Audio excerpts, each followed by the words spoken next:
Well, thank you everyone for joining us. It's Tuesday at 7 and we are down here at 78th Street Studios. Many of you have been down here, and for those who haven't, you're gonna, kind of get to witness virtually anyways. And we are with wax painter, creator, Dawn Tekler.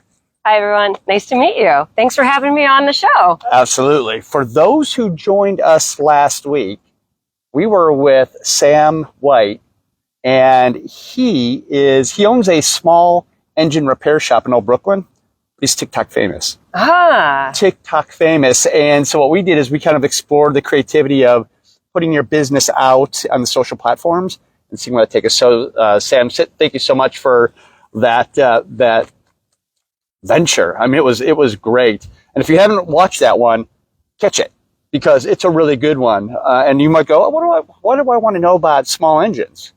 What you want to know is how to be TikTok famous, and Sam shared that with us. But anyways, if you shared that video last week, your name is in the drawing. And Don, go ahead and pick the winner of... Oh, there you go. So the winner last week is Joseph Keenan. Thank you. Joseph shares all... I don't know that he's ever won. Well, thank you, Joseph. Yeah, that's great. But we are here at 78th Street Studios. For those who might venture down here on Fridays, the third Friday of every month, you may recognize where we're at. Yeah, so it's the third Friday of every month from 5 to 9. The whole building's open. Give you a little history. There's 4 floors and probably about 55 artists that open their doors to the public. So we invite you to come in, peruse. We're pet friendly, kid friendly. Bring everybody. We have a lot of repeat people and people who've never been here, even though we've been here in this establishment for over 15 years. Pet friendly, kid friendly, food friendly. We got snacks, it's awesome. Beverages. Come on down. It's a great time, especially during the holidays coming up. You're sure to find something for somebody on that list that's unique and special and one of a kind. For those, we want to date stamp this. It is September 2024. The days are starting to get a little bit shorter. We're starting to feel... Not ready. Starting to feel a little bit of autumn. We're wearing jeans, not shorts. And the way that we connected was, of course, Beth and I were down here. We sat down here every couple of months. And Beth is like, gives me the, come on in here. And she walks me up to your studio. And she's like, this piece speaks to me. I'm like, let's do it. And so we owned that piece for a year, 18 months. Longer than that. That's awesome. And then I stumbled upon your work, and I'm like, oh, I really like this. And started following, and I'm not quit TikTok famous yet, but I'm working on it. But what was great was I was like, wait a minute. Is this your piece? Yeah, you're I remember that's that a when piece. It's up on our wall. So thank you. I mean, it feels great to get to hear your story. We already own your work. And by the way, if you share this video, in the very bottom left-hand side of your Facebook screen, there's an arrow. When you hit that share button, you could share it to your friends list. You could share it to an individual. You could share it to a group. When you share it, we know it, and we're going to put your name in the drawing, and next week, we're going to draw a winner, and that winner is going to get what? One of my pieces. So it's an original 4x4 encaustic wax painting. So that's a good one. All right. We're going to follow you in. So well, come on in. So for those who haven't been to our building before, this is the parking lot. Come on into the door. You enter, so you can see. There's floors up and down. My floor, my space is in the back here, all the way. So you're going to get a great tour of the building. We were here. We had a chance to sit down with Hillary during COVID. Oh yeah, so Hillary's one floor up with masks. Head gallery, okay, yeah, with masks. Yeah, back at the time. Way back then. So you can see here, all of the work are representative of different artists on this floor. This happens to be one of my pieces. Megan Frankenfield is right here. So we always rotate around. So there's always different work up. So it's always changing. Yeah. It's fun. So every time you come, there's always different work, which keeps it exciting, I think. So the name of this building is 78th Street Studios. Correct. Why is it called 78th Street? It's on West 78th Street. It's very creative here. but it's great. The owner, Dan Bush, has done an amazing job curating and keeping the building just immaculate for us artists. I think one of the fun things for me as I work in this space is behind each of these doors is a studio or a gallery. And when we're all here together, it feels like I'm back in art school because it's like, hey Bruce, or hey Eric, can you come in? Can I get some feedback on this piece? And it's a very good synergy in the building. And not only is it a bunch of studios, maybe small galleries, but then just the building itself is a gallery. Correct. So even if like today, the building's open, you're free to walk around on all the floors that are unlocked. So like today, you can walk around outside of each of these spaces. You see artwork. So that's indicative of the artist or group of artists that are in that building, in that space. If you ever come up on Third Fridays, this space is filled with vendors and artists and creatives. Yeah, just all of the above. Like I said, it's a great place to just come and hang out. It's a 170,000 square foot building. So even when it's packed, it doesn't feel packed. Yeah. So it's nice, especially when it's cold and blustery outside, like December, January, and you just want to come in and be warm. This is a really great building. Do you remember what this building was prior to it? So when it was built, I suppose it was built. So it was an engine factory before. Okay. And then American Greetings bought it, and now that's where the creative services was before they moved to Brooklyn, and then now they're out in Westlake, out by Westlake. So for those that are joining us, if you've never been with us live, feel free to throw out a question. We have Beth behind the phone who could answer those. And even if you're watching this on the recorded session, so after we stop the live, this will be out there for 30 days. We'll move it over to YouTube as well, so you can always ask questions. Yeah. And I won't be able to answer the technical questions. I will. I'll follow up. Don can do that, but I can answer questions if it has to do with Tues 7 or some other artist. This is my space. Yep. I've been here for 13 years. I started back in 2013. I don't like to really date myself, so we'll just say I've been here a while. So come on in. So this is some of your work. So this is my work. I do rotate it. So like I said, come back, changes frequently. Even if I'm not here, the work is out. Take a picture, text me if you're interested, or any questions, really. And so we're going to do a quick look at this because you can stop and grab some of Dawn's contact information. Got it. But thank you for inviting us in your studio because it's a small group. It's you, Beth, and I, but our community is deep and wide, and there's going to be people that are going to be watching this not only for the next few weeks, but for the next several years too. Awesome. So thank you for that. Yeah. Well, come on in. So this is, like I like to say, where the magic happens. I've got my wax heated, so I'm going to turn off my fan. Just a little bit quieter. So take a look around, enjoy. Let me know, if we have questions. Yeah. What you want to know about. So wax painting. So it's technically it's called encaustic wax, and it's from the Greek, and it means to burn in. So I'm literally painting with hot wax. So I'm burning in with hot wax. Oh. It's been around since between 100 and 300 AD. They used to paint the fine mummy portraits with this same process of beeswax into mar resin. Back then, they would use things like ground charcoal, beetles, or lapis to make the pigment. Now I use oil paint. I can use powder pigment, or I can buy pre-made colors. They have 3 of those portraits from the fine mummy times in our art museum. So you can go see it. It's the exact same process.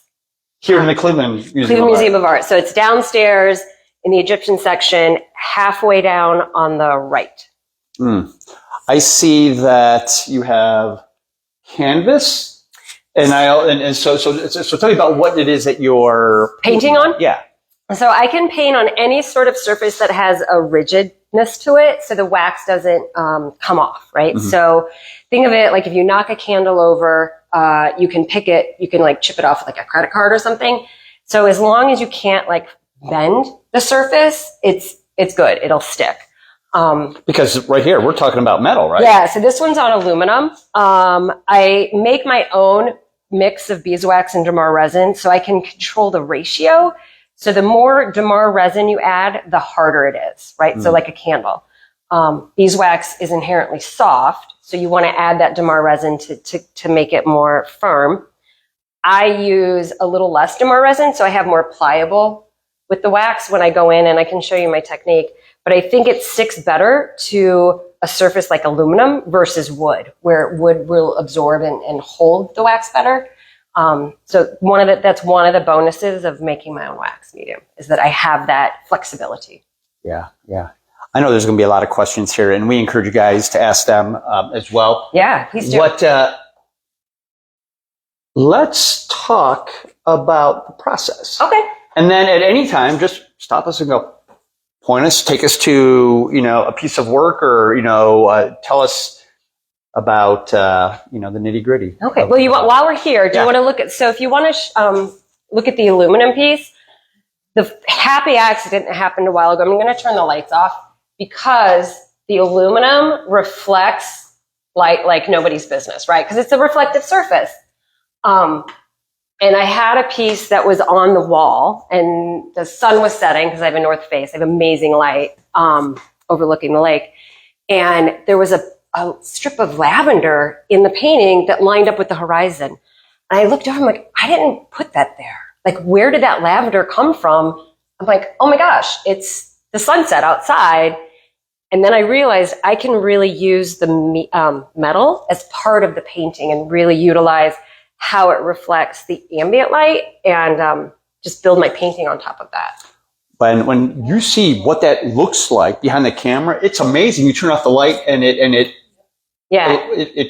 illuminates. It illuminates. So if you can imagine, if it's in your home and it's by a window, obviously you never want to put any fine artwork in direct sunlight.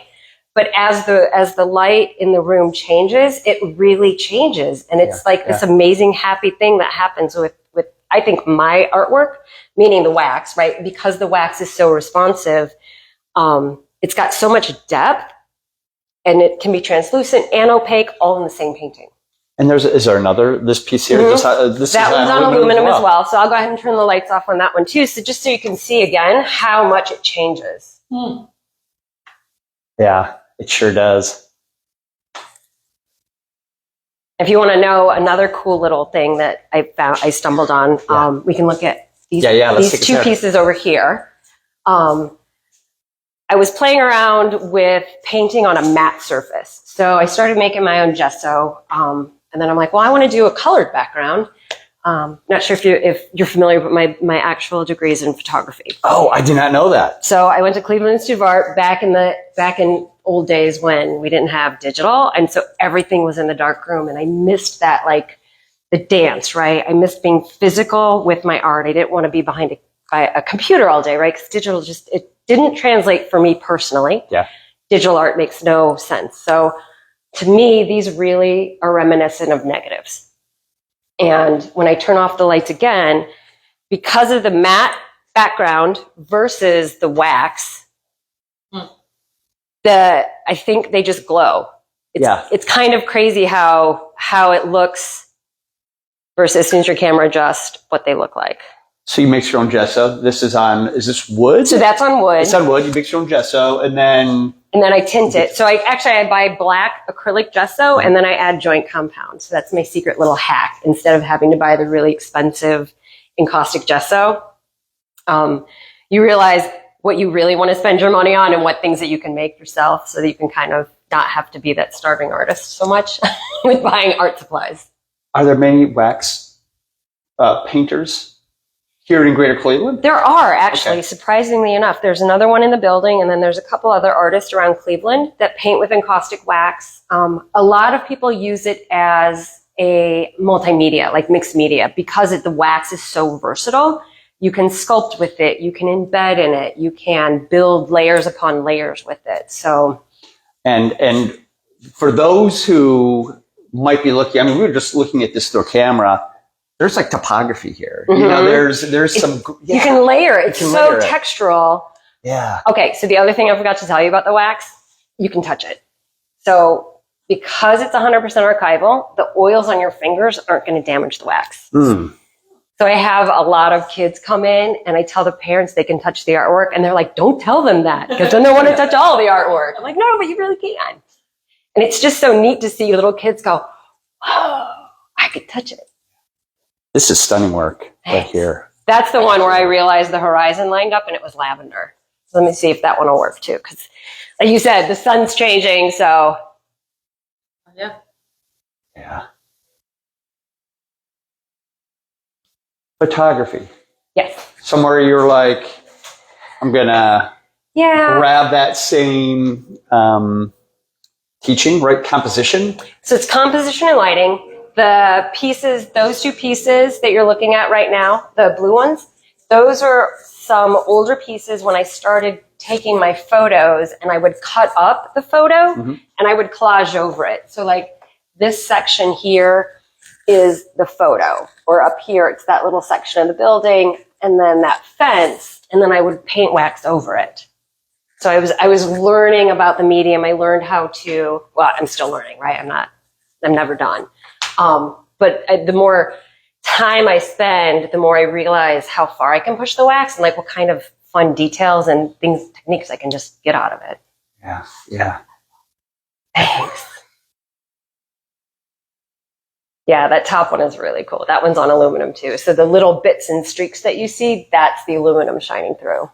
So let me ask this question so we can go ahead and link it right here to the interview. An online place. Where can they find your work online? Is it? So I have a website. Okay. And I also probably Instagram, right? I always feel like the cobbler's kids who have no shoes. My website is always the last thing to get updated because I'm always working in the studio, or I will admit I have a day job. So that's the thing that keeps me occupied during the day. So when I am in the studio, I want to paint. Yeah. So that all that like marketing, I always say my marketing person is slacking off because it's me and I've got everything else to do. So I'm hearing your Instagram is always fresh. Yeah. It's always you're fresh. And so that would be maybe a place to Instagram and my website too, okay. Right? Like I do have pieces up there. I just probably not the breadth of work that I have in my studio is definitely not on there, but Instagram is there too. Yeah. So is it Dawn.Tekler at Gmail, or sorry, Dawn.Tekler is my website. Perfect. I know that. Dawn Tekler Studio. So for those who did not join us at the very beginning, we're here at 78th Street Studios. It is September 2024, and we're with Dawn Tekler, wax painter. And she invited our community down into her studio here on this Tuesday. And we're fans because we already have your work in the Miller collection. and we're so excited to I want to. You want to see? I want to see. All right, so I started this aluminum piece. So you tell me, is this a good angle for you? Okay. So it's going to get a little noisy. So I paint with a heat gun in one hand. There are other encaustic artists that do different ways. Even if you just Google or search on Instagram encaustic artists, you'll see videos of people doing all kinds of different techniques, which I think is fun. So I just happened to start this one on aluminum. I want to heat it up a little bit because the aluminum is really cold. Again, think of it like knocking a candle over on a surface, right? So it cools immediately. And my technique, I blend so much on the surface that I'm always using something hot. So I can, for example, if I want to add just a lot of color at once, I can take my brush, and you can see immediately it cools, which is kind of the fun thing. So it's done. Like I could hang this up today and not have to wait for the dry time. And your paints and your matte knives, they are on a heating. Yeah, so they're on a griddle like you would make pancakes on. Yeah. So I have the 3 griddles here. This is what the clear wax looks like when I make it. And then, like I said, I can use oil paint, powdered pigment, or I can buy pre-made cakes like this and just melt them down. And then depending on the intensity of the color, I can either add more clear wax or like white paint, like I get the whole range of oil paint or any paint really, because I have all the paint available to me. At the end of your painting, you just shut the griddles off, let it all. That's the best part. I don't have to clean anything up. You just turn them off, right? You just turn them off. You leave your brushes inside the wax. Yep. And turn it off and walk out the door. So again, it just keeps giving as a great medium. So I can lay it on like this, and then as I blend, I can like scrape it up. And especially on the aluminum, it's really forgiving. So people always ask how many layers are on a piece. And honestly, I don't know, because I do so much scraping. I do a lot of my drawing this way. So I'll take a big chunk of wax and I'll just heat it up and kind of get it really liquid. And then you'll see all of the drawings that I do here are done like this. So I just can draw, and then depending on, like if I'm trying to do power lines or, you know, the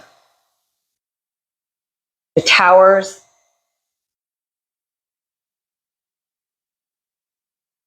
And do like that. And then, like I said, I can always scrape it up. I can pull it up like this to create that kind of effect.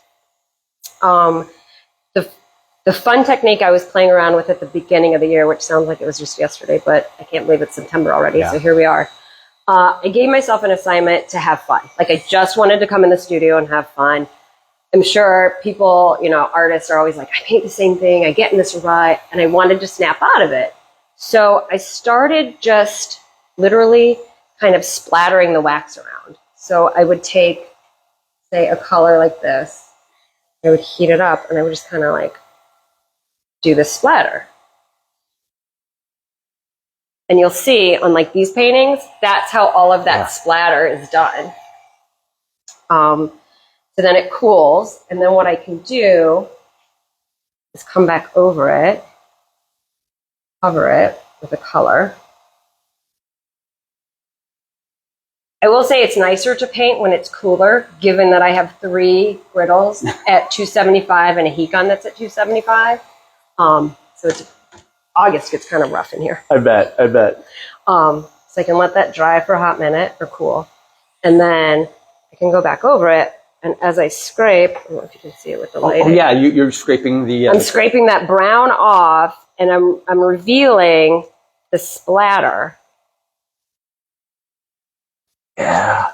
And then I can take this, and I can either save it, or I can go back and...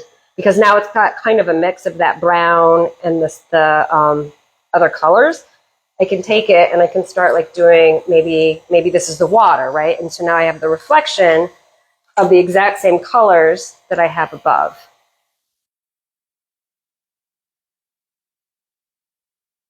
And then if I want to do... So now again, if I'm doing the water, I can pretend like this is the reflection, so it's a little wavy. And I work the piece like that. So the other question I get is, where do I get my inspiration, right? Because it's trees, it's landscape, but it's also buildings and industrial. So I do a lot of paddleboarding on the Cuyahoga River. So the longest time I would get up at like 4:30, 5 o'clock and paddle and watch the sunrise over the steel mills. And it sounds like the weirdest thing, but it is the most peaceful time of the morning for me. And it's interesting how every sunrise is different.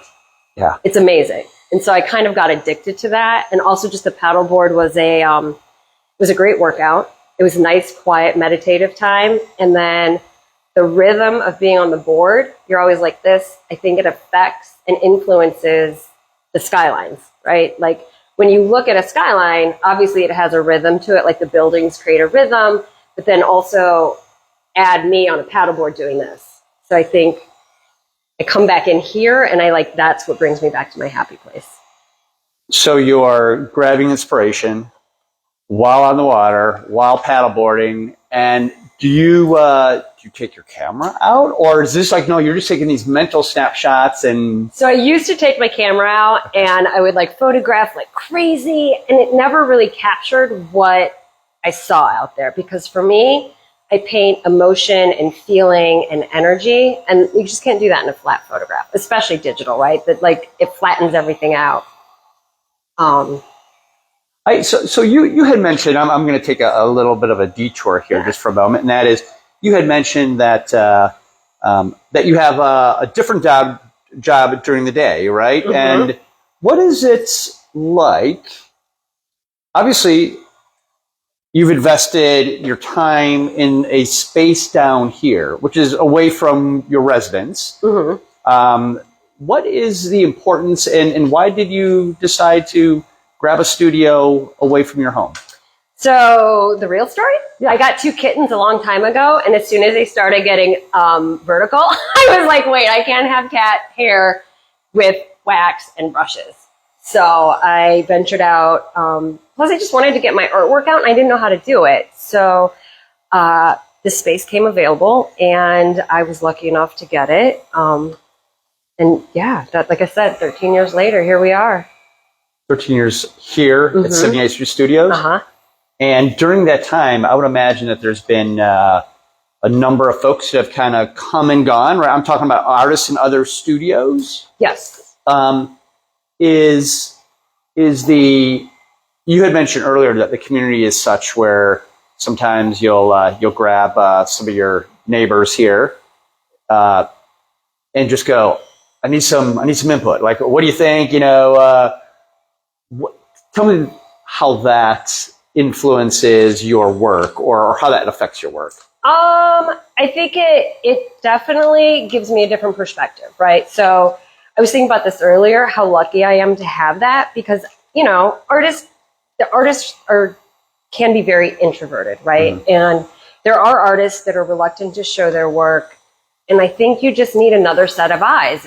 It's like when you were, well, not anyone, but when I was in art school, we would have critiques. And it was a time to put your work on the wall, and everybody would give input because someone sees something that you don't see, right? You're staring at something all the time. So you can look past. It's like when you write, right? You need to proofread it because you know what your message is, but it's beneficial to have someone say, yes, I understand that message, or no, I don't understand that message, and what are you really trying to say with your artwork? You're painting on aluminum, for those folks who are just kind of jumping in here. You talked about painting on wood. Are there other surfaces that you find yourself grabbing, unexpected surfaces where you're like, I just painted a piece sometimes some people will gift me like copper or brass or any kind of surface. They're like, hey, I thought of you, I saw this, do you want to paint on that? I'm like, I'll always give it a shot. I also paint on cardboard, so like mat board. Oh, okay. So things like that. Oh, yeah. So for those folks that are joining, if you have not joined a Tuesday at 7 week yet, we invite you guys to join the group. But one of the cool things about Tuesday at 7 is we encourage folks to share, because for every time that somebody shares, it's getting Dawn's work out. It's allowing people to be inspired by her technique and her energy. And when you share, we know it. And next week, we're going to draw a winner. And Beth, that winner is going to win this piece of original artwork by John. You see that face that Beth just made? I get mad because I can't share it. You can't. So I see all this artwork leaving my fingers. Oh. What I love about this piece is I like the fact that it'll stand. Yep. So this is perfect for the kitchen, for the bathroom, for That's the other thing about the wax. It makes great bathroom art because it's wax. So the humidity won't do anything to it. Yeah. I think that there was a time that I was doing some drawing with a pretentious Cleveland portrait artist, and I like to work big, and at one point Tim Herron said, kind of that constructive advice, and he's like, people might display your work, if you bring it down a little bit. And it was such meaningful advice that I was like, I got to start working smaller. And the fact that you have large work, small work, things that can really be set up anywhere. Mm-hmm. And the fact that I had never really thought about the whole, the wax, the fact that you could touch it, that it can be displayed in a bathroom where it's humid. And yeah, I have clients that come back all the time and they're like, I bought that piece and I love blowing people's minds when I can tell them they can touch the artwork when they come over to my house. So I think that's fun. Did you have a mentor, or did you just jump in and kind of teach yourself? I taught myself how to paint with wax. So it's funny that you asked. I'm going to turn this up and we can walk over there. So I was going through my archives a while ago, and unless you think anybody is born with talent, this is my original wax painting. I love the fact that you have that. I kept it in the portfolio where my mom kept everything of mine, right? Like growing up, like my original horse drawings when I was 5. But yes, so you too can try something and you will get better 13 years later. Probably not for sale, because I have your original is absolutely. I mean, if somebody might want to come in and say, I want your very first. If they did, I might question them, but yes. I love the fact that you bring that out, because that's a meaningful. That's a journey, right? This is when you cross the starting line. Yeah, because it's funny when people ask me about how I learned what I did, and I show them the original ones you saw that had the photos in them, and then you cut to either the ones on aluminum or something like this, or even the big pink over there on the wall. Yeah. It's they realize that I've grown a lot, and it's neat that people can see as an artist how you mature and how you start to learn your craft and the different techniques. Like I said, the wax is so versatile that you can do so many things with it. You kind of have a when you take a look at the masters, you're like, oh, they're kind of in their blue period, and they're moving the blues, and mm-hmm. and as I'm looking around your studio, I see some really bright, and then I see some darks and monochromatics. And do you work in certain colors during certain times of the year, or you're just like? Yeah, so that's hilarious. So Big Pink actually started in January one year. I just couldn't deal with the gray anymore. And I'm like, I need to stare at something bright, because I think it was one of those months where we didn't see the sun for 3 weeks. I'm like, I can't do this. So I painted my own bright colors. And the paintings, this to me has certainly what's the title of this? The bottom one? Yeah. Esprit. It has certainly an urban feel, and it's bright. Is this a sunrise, or was this inspired by color, like the push-pull of urban and beautiful color? Yeah, it's a combo. So when I paint, sometimes I have an idea. Sometimes I just want to give the viewer something to anchor on, and then they can create their own story. Yeah. So people will come in and they'll say, oh my God, I see bridges and this and that. And then someone else in the same painting, they're like, really? Because I see that's the shore of the trees and water. And I love that people have their own stories that they come to when they look at my artwork. Do you think that people choose the artwork, or do you think the artwork chooses the person? I don't know. Oh, now we're getting physical there. I think it's combo, right? I always get that I don't know what I like. I don't know good art. I'm like, but you do, because you know what you like. And that's good art. Yeah. And it drives me bonkers when people are like, I don't know if that's good art. I'm like, do you like it? Because at the end of the day, that's all that matters. Yeah, I'll walk into an artist studio. We've been blessed to get to know a lot of really great artists like yourself. And I walk in and I get pulled in a direction. And I don't know whether it's the color, the composition, whatever it is, but I almost feel that sometimes the artwork is choosing me. I'm just like, well, I guess that one's meant to come home with us. And I love your color. I love your style. What have I not asked? So sometimes there's questions I'm like, man, if I had known, are there any important questions that I haven't asked about? I don't know. I will say within my gallery, I also support other women designers. So everything here has been sourced from my travels. I have pieces, like all the leather bags are from a woman I met in Barcelona. The jewelry, the cement pieces are from Prague, Czech Republic. There's some jewelry from Portugal. So it oddly aligned if they're all single women proprietor businesses like myself. And it just happened to be that way. So when this is basically what I love to travel and shop. So this supports that habit over there. You collaborate with other artists where you're touching their piece or they're touching your piece, working together? Occasionally. Okay. Yeah, there are some artists that I have done that in the past with. We talk about it, but it's so funny. I think we're just all so busy that we get caught up in our own world and our own work that it never either materializes or like we always text about it or talk about it and like we need to do that. So I would love to do more of it for sure. I know that if you're watching this video from beginning to end, you're going to hear us say the same thing on a few occasions. And one is that we're here at the 78th Street Studios.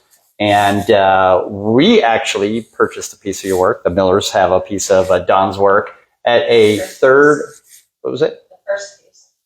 First piece. Big smile. Hit. And we purchased that at the third Friday here down at 78th Street Studios.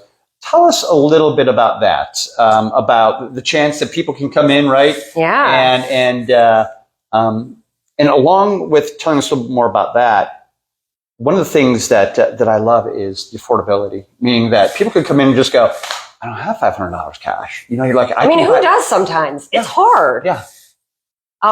So every third Friday of the month, the whole building is open from 5 to 9. We're pet friendly, kid friendly. We have snacks, drinks, and you can just wander around and have a great time. I love seeing people on dates that come in here, either before or after dinner, or people who have never been here and their jaws are on the floor and they're just like, there's so much to take in. And I'm like, there is, so enjoy it all. There's art for everybody, every price point, every style, everything. And to your point, $500. I mean, just for example, I have pieces that you were looking in the bin. That pieces in there are like $25 one up. The other secret thing I think people don't realize is everyone will do a payment plan. You might be shy to ask because you're not sure if that's proper or I don't want to insult the artist or the gallery.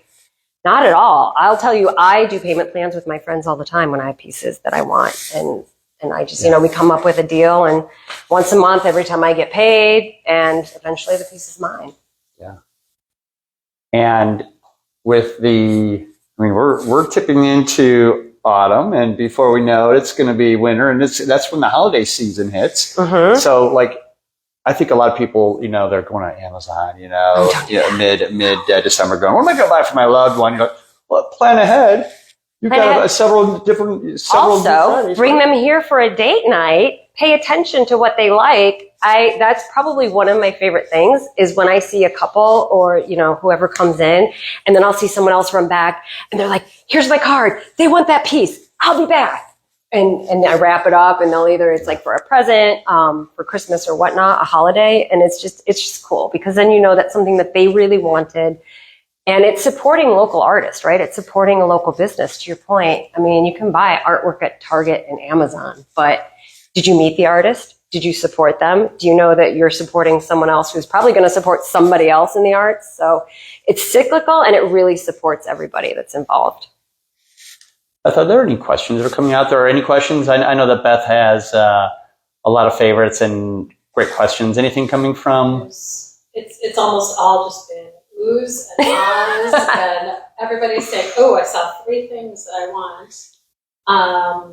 You had been talking earlier about how this is good for in the bathroom, and someone said that's good that the humidity doesn't get to it. Mm-hmm.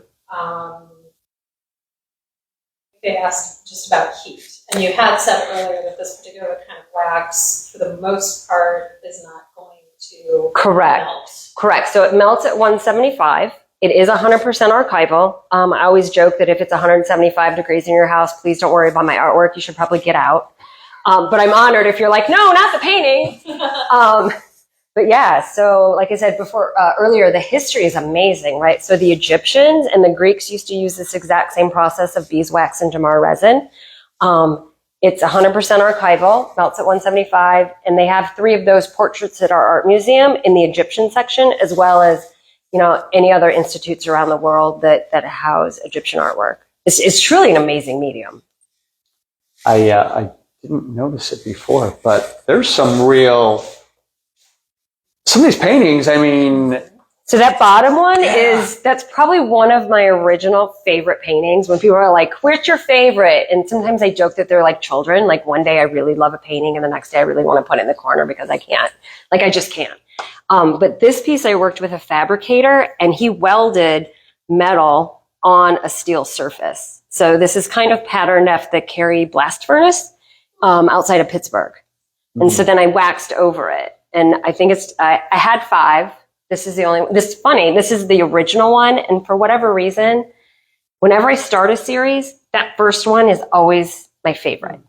And it's probably just because it's new, it's energy. I still am like feeling it out and exploring. And I don't know why, but this one I still have. I did have it in my house for a while.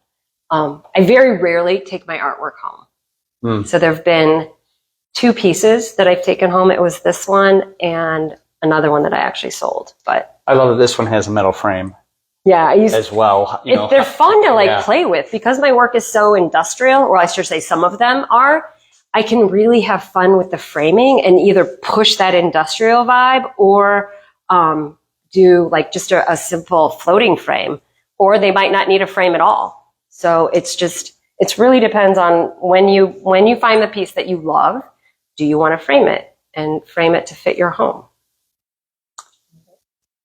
Dawn wants to know, there's a canvas against the floor, there's gray with blue. Can we see it again? And how much is it?